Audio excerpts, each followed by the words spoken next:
Hello, and welcome to the final session in our Spring Term Virtual Learning Series for 2014. I'm Mark Connor, Associate Provost and Professor of English at Washington and Lee, and I'm joined today by Claudette Artwick, Professor of Journalism.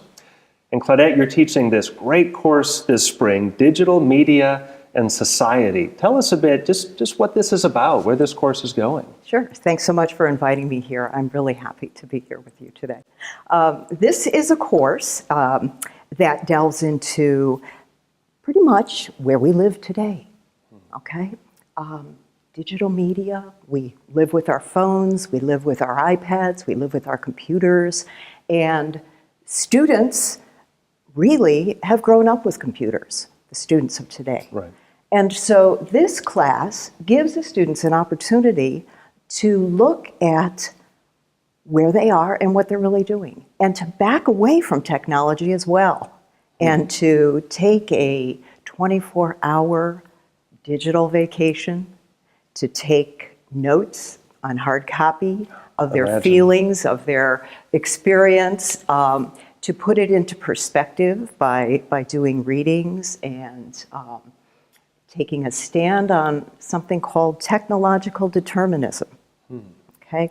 It's basically the idea that technology may be the driving force in change in society over time. So we do readings that deal with that concept,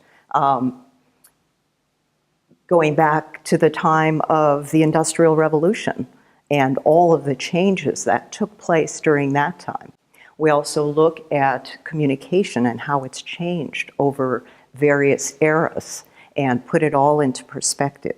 And once we have that kind of grounding and feel what it's like to be away from that online, constantly in touch world, we then speed it up and we expose ourselves to some of the cutting edge technology, such as Google Glass and other things, augmented reality. And so we'll talk in a little bit more detail about all of those things as we go along today. Yeah, absolutely. Let's start with that idea of augmented reality. So when you say augmented reality, what does that mean and how does that fit into the course? Okay.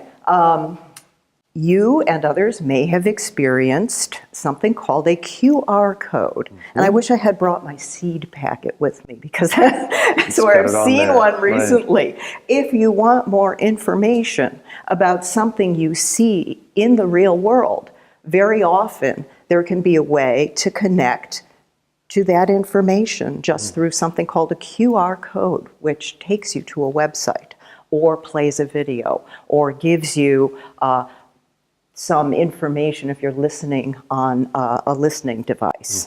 So it enhances, it augments the real world and combines other aspects of the virtual world into your reality. Wow. Yeah. All right. It doesn't always have to be a QR code. During our first class period, I was exposing students to some of these ideas about augmented reality, and we walked around Reed Hall because this is an exercise we had done before. Students had taken certain elements in Reed Hall. For example, we have some very nice photography exhibits on different floors. And so in past years, our students augmented that reality by creating these QR codes, giving students an opportunity and others to find out more about those collections and the photographers. But nonetheless, the students said, "Oh, QR codes, that's so passé."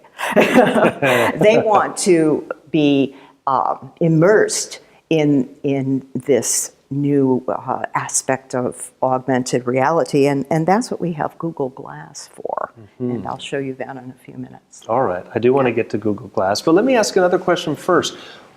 Where would you say students are at with these digital technologies, right? You said they grew up, of course, with computers. Here they come, 18, 19, 20 years old, using it all the time. What's their attitude towards technology, and what do you see among the students in the class? That's an excellent question. And let's see, this is about the fourth year, I believe.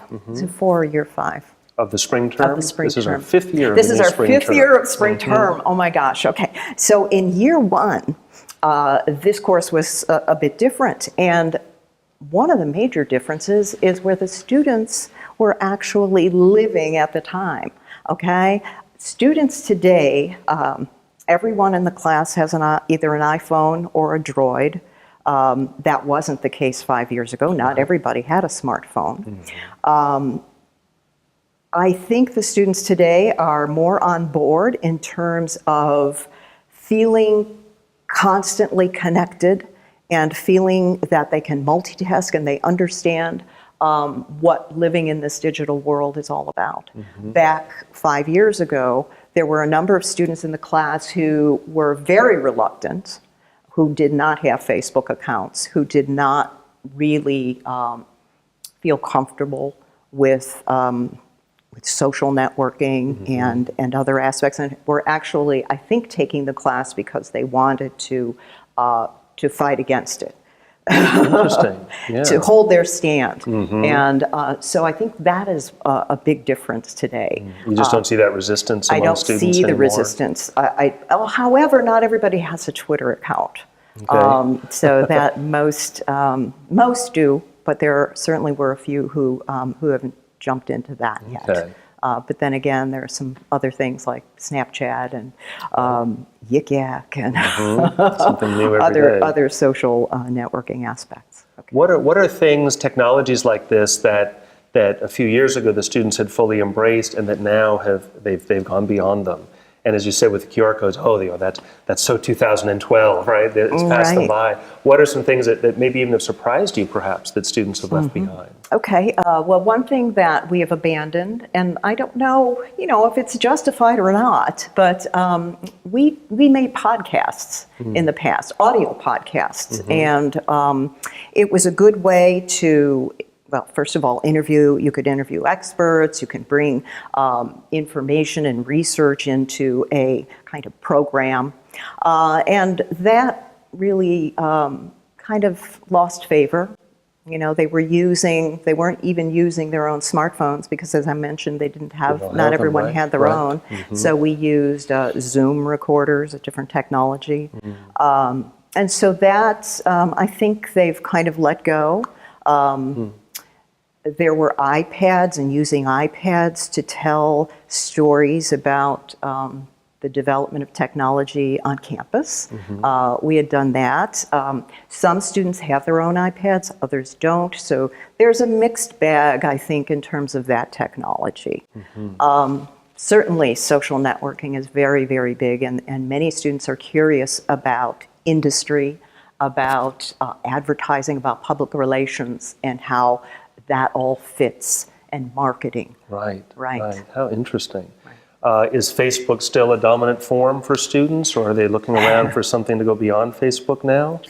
Yes and no.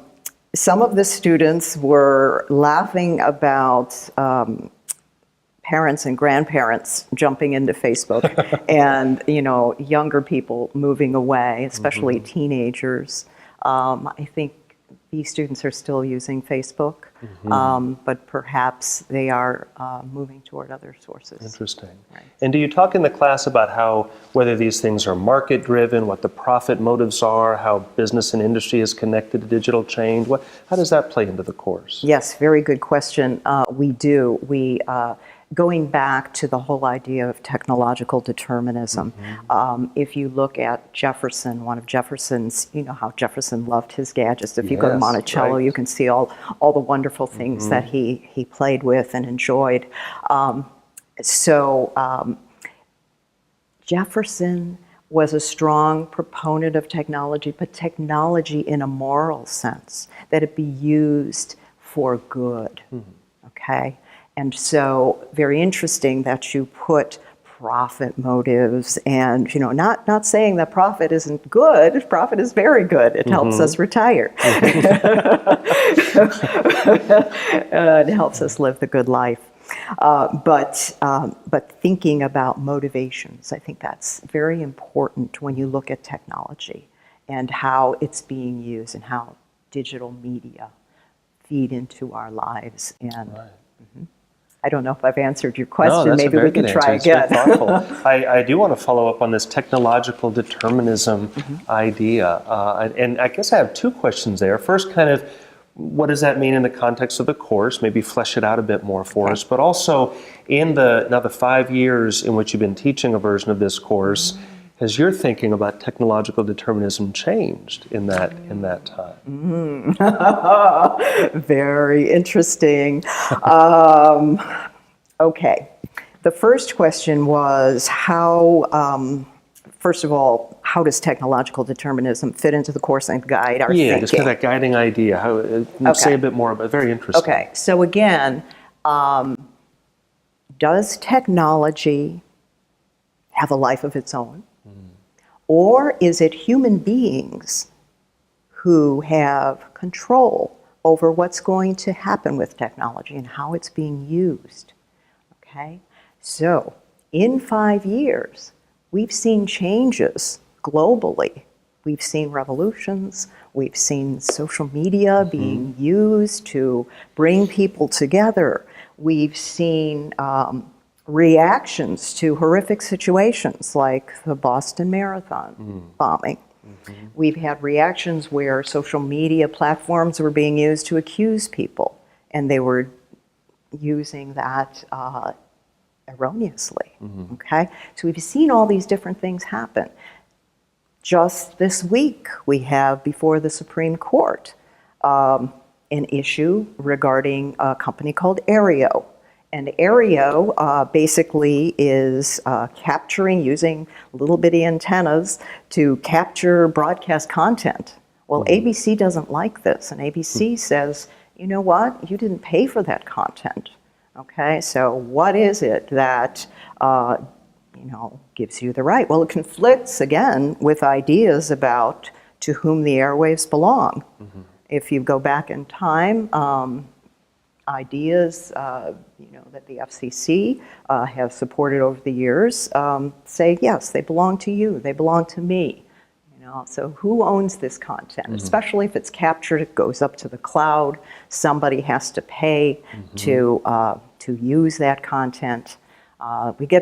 It becomes more and more challenging to give you a clear answer about where we stand with the power of technology and how strong it is in terms of having its own life and changing things.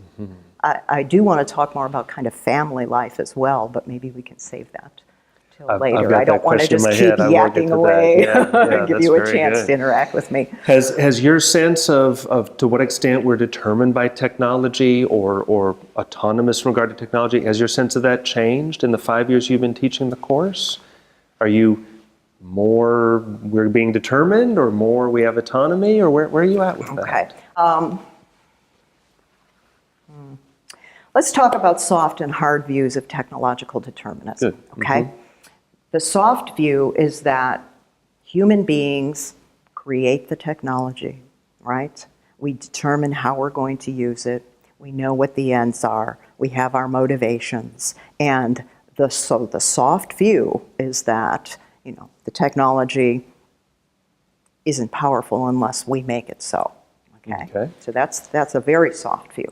On the other end of the continuum is the super hard view, where once the technology exists, it can move in directions we have not even thought of and can absolutely change our lives and move markets, change the world, okay? So on the very first day of class, in fact, I have a little printout of this and we can share this. I asked students after reading their introduction to Smith and Marx, which is the piece about technological determinism, where would you place your views? And so this is at the start of class. This is the very start of class. Okay. After kind of reading, getting grounded in it, and based on their own experiences. And so you can see here that we've got mostly soft view. They're sort of in a whole continuum there, aren't they? But Very few moderately or extremely hard, right? Exactly. Okay. So we will see if that changes over time. And the final essay for the class draws on all of their experiences throughout the class and all the readings, and then they will answer that question. Okay. What do we do when misinformation gets spread, control versus autonomy of information? We think of an example like the Arab Spring, right? Where all these liberating messages were coming out, and at the same time, very troublesome thing. How do you adjudicate? How does the common viewer know that's true, that's not?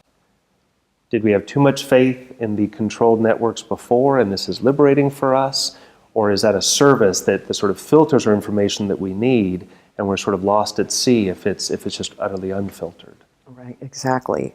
We've got a lot of issues going on here. First of all, the whole notion of who are the gatekeepers, the legacy media that have always made decisions about what's important. They've been the agenda setters, perhaps, to tell us what's important to think about, and standards departments, making sure that there were ethics that were being followed.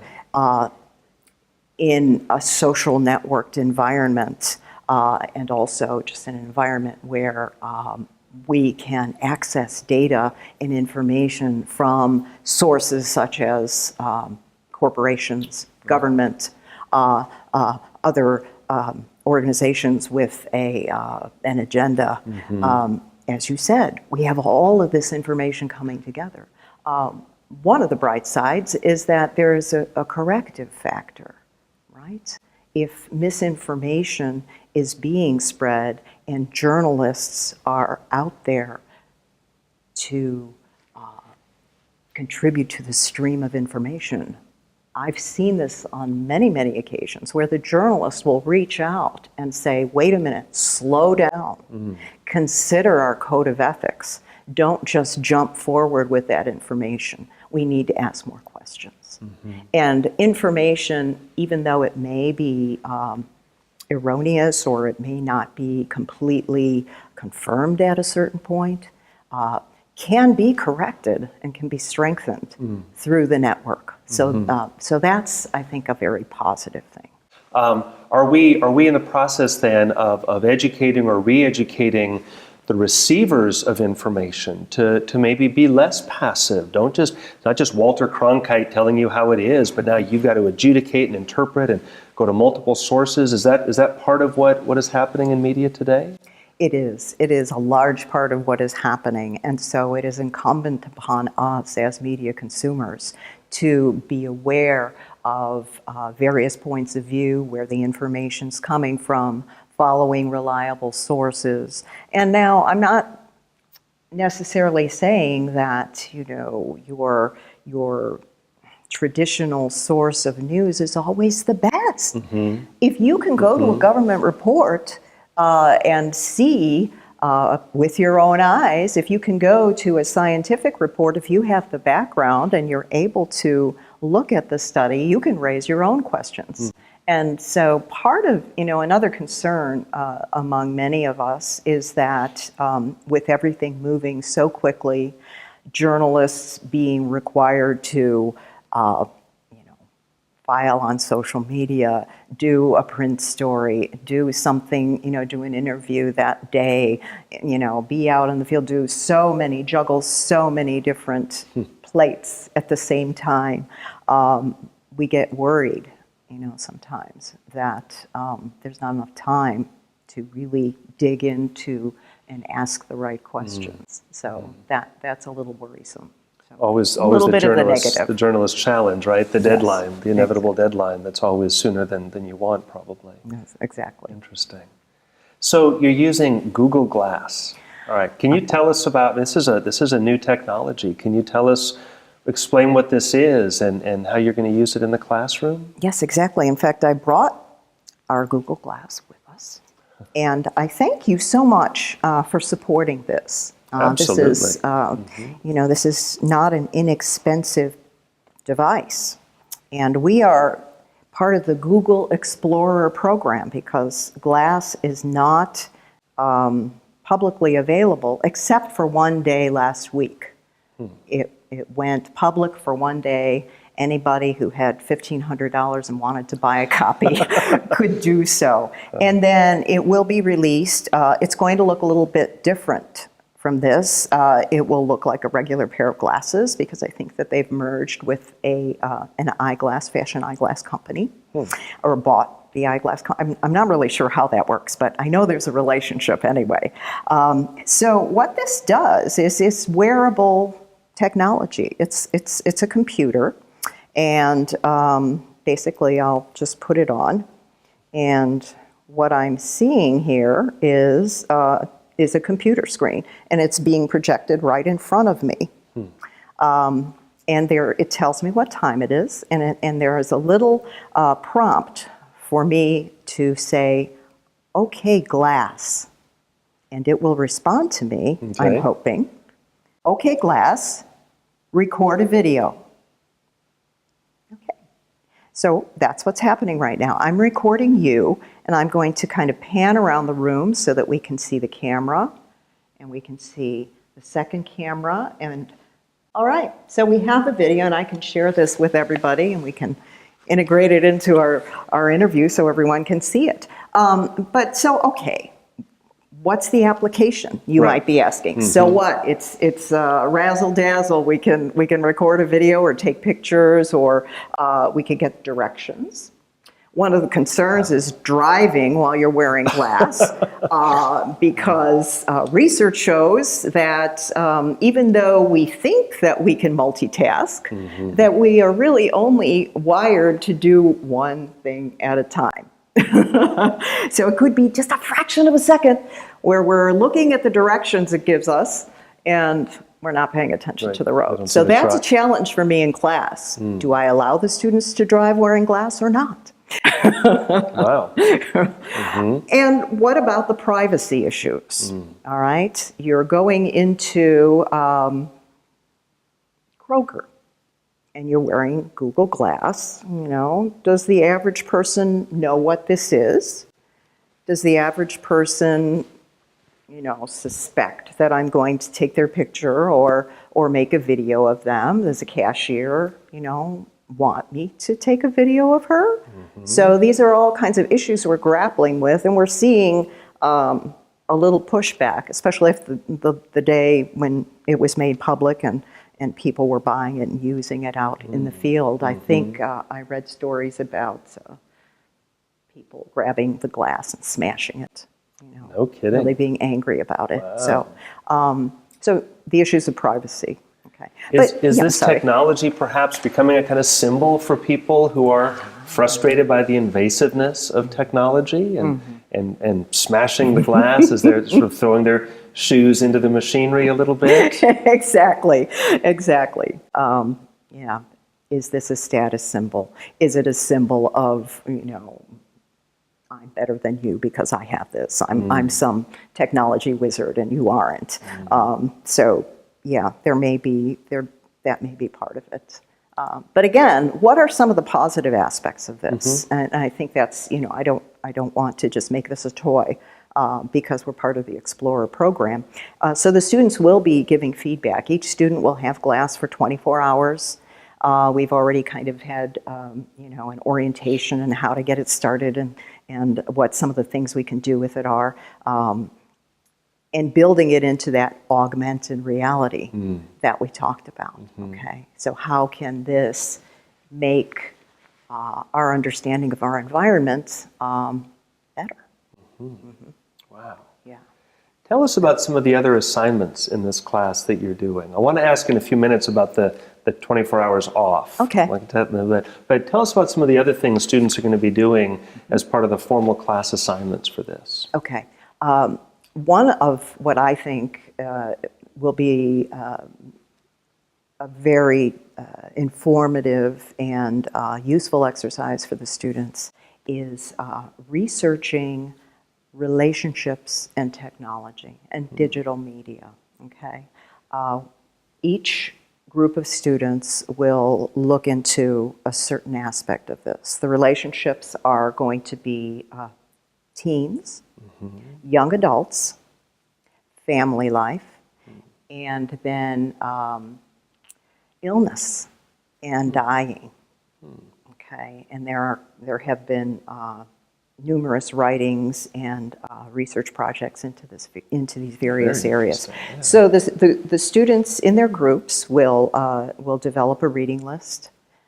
Will do extensive reading in these areas. Will try to find a spokesperson they can contact to get other information.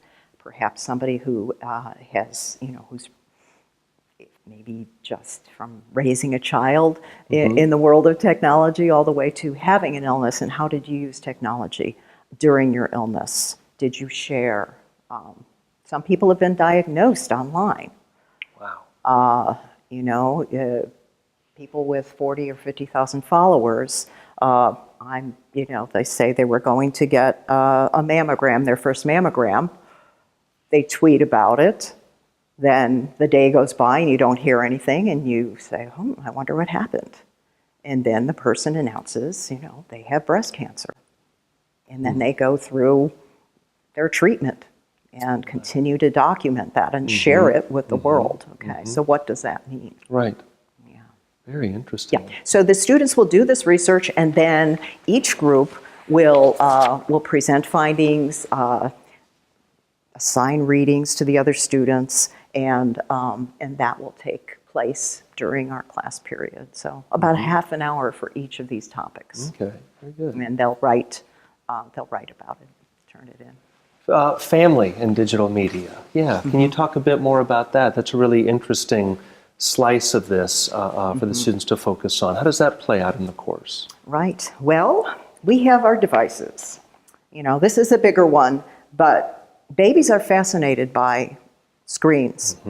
They're colorful, they move around, but the experts in child development don't want children to be exposed to screens until they're at least 2 years old. They want them to experience the real world. They want them to know their parents, to see an engaged face rather than that face. Yeah. That face is, engaged with the screen and not paying attention to the baby. So this is something that some are fearful of. Some are fearful that we're not going to have a generation of, maybe more than a generation, that is needy, that needs more human interaction. But I don't want to be a person who is saying technology is bad. I am a big proponent of technology, but we all have to be aware of how we're using it. And, you might be thinking, well, before that, was your mother ever on the telephone? Right, and you wanted her attention. How is this different? Right. Well, it's, was your dad watching the ball game or reading the newspaper? Right. Well, yeah, but then he turned off the TV, and then you went outside and you played and you did something. He didn't carry that, well, maybe he was listening, who knows? But it was different. Yes. Less prevalent. You didn't go from device to device to device. You're not carrying it with you. You're not always on. You're not always checking. Just checking. Yeah. Some children, just again feel like they're always trying to vie for the attention. Study has been done recently at, I believe it was a fast food restaurant. And this was done observing parents and their children. And for the most part, the parents were on their digital devices, not interacting with the kids.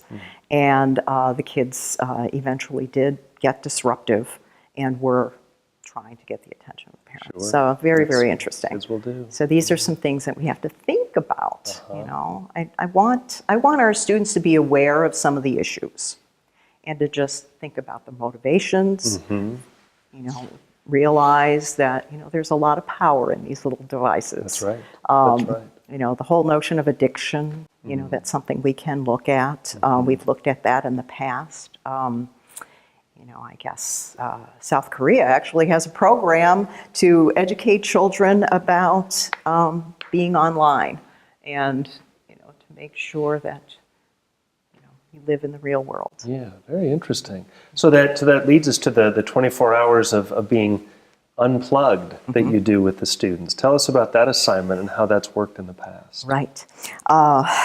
Students have had various reactions to this. The first thing I have to be aware of is the job search. I have a number of students who are actively looking for jobs, and they've communicated with others, and they really need to turn to their emails. So we've worked it out. And they will send out a bounce back email, and they're doing this for class. So 24 hours isn't all that long. But you need to find another way to get in touch with them. So that's always at the front, to make sure that somebody knows how to get in touch with them. So students, some welcome this exercise because, frankly, a lot of them always have their devices on. Some sleep with their phones. You might use it as an alarm, or else they're getting texts all night long. They're there. They're always there. And so it can be daunting. And that's what we've heard in the past from students. But others welcome it as a wonderful respite. So they will be, they're actually taking notes in a hard copy journal, and they'll be turning that journal in. Then they're going to read a book called Hamlet's Blackberry. And in the past, I've invited Mr. Powers to come and speak via Skype, the author of the book. And he's always been wonderful. This year, we're going to have someone else come into the class with Skype. But nonetheless, Hamlet's Blackberry takes us through various time periods and talks about the technologies and the need for human beings to still be away from their technology. For example, let's go back to 5th century BC, Athens. Okay. All right. So we have Socrates and a friend, Phaedrus, and they are coming out of a speech, and they're very excited about that speech, but they can't think. They're just so excited, and the sounds of the city and everything is so rushed and busy. And so Phaedrus says, let's take a walk. I want to take you out of the city into the countryside. And he takes Socrates out. Socrates actually feels a little nervous because he likes that busyness. He likes the feeling of the city and everybody talking and all of the noise. But they get there, and they are actually able to sit and they reflect on the speech, and they have a wonderful time together. And then Phaedrus takes something out from under his coat. And Socrates looks at it, what is that? And it was a scroll. It was the technology of the time, to have them look more deeply into what the speaker had been talking about. Okay, so Hamlet's Blackberry kind of grounds us and gives us exposure to the similarities over time. Different technologies, human interactions, distractions, the benefits of having more information and availability of information, but also how it can work against us as well. Yeah, these problems have been with us time out of mind, haven't they? Exactly. Yet it does seem like in the last 1 to 2 decades, it does seem with the internet, it does seem that we're in a new age now. Would you agree with that? Or would you say, it's always been this way, just new devices? Or has there been a sea change in effect with digital media and the presence of technology in our lives? Right. I agree that there has been a sea change, that we are definitely in a new communication era, and digital technology is so different, and I'm sure you see it every day. There's nothing, you say, well, yeah, it's all so fast. It's, everything is so fast. Well, that's one element of it. Instant transmission, the global aspect. But then you'll say, well, what about the electronic age? What about the days of, Marshall McLuhan and the idea of the global village? Why is this different from that? Well, one of the major differences is that we don't have the ability to interact when there's just a television transmission. If you saw something on television, even if everybody else was seeing it at the same time, and you said, oh, I don't like that, or I don't agree with that, there's something wrong with that. How do you get in touch? You got to find the telephone number of the station. You got to try to get in touch with the news people. Will they answer the phone? Will they ever get back to you? With a newspaper, you could write a letter to the editor. So today, you can get in touch with the reporter. You can @message them on Twitter. You can get your information right away. Okay, so that networking. Okay, first of all, with the gatekeepers.